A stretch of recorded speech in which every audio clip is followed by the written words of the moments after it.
Hi everyone! Good evening! Ayan, nandito na naman tayo guys sa ating kainan.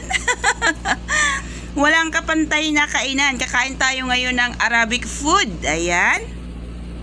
At yung ating kakainin ngayon ay tumutubo na.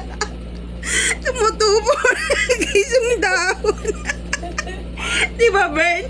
Natubo na yung dahon. Tingnan nyo guys, tutukan natin na. Ayan, tumutubo na yung lettuce dyan. Ayan, sobrang ganda. At saka sobrang yummy. Ayan.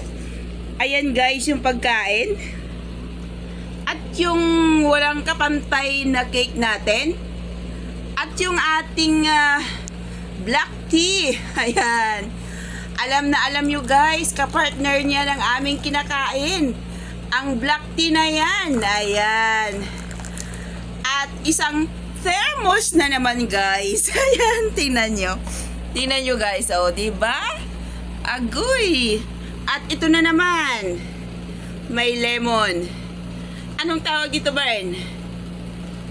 Hindi namin alam yung pangalan nito. Yeah, basta parang, grapes yan. Parang ano siya. Dahon siya ng grapes guys na binalot sa kanin. Binalutan ng kanin. Yung mayroong kanin sa loob. May kanin daw sa loob ito guys. Ayan. Warag anab yata. Ayan. Thank you so much for watching.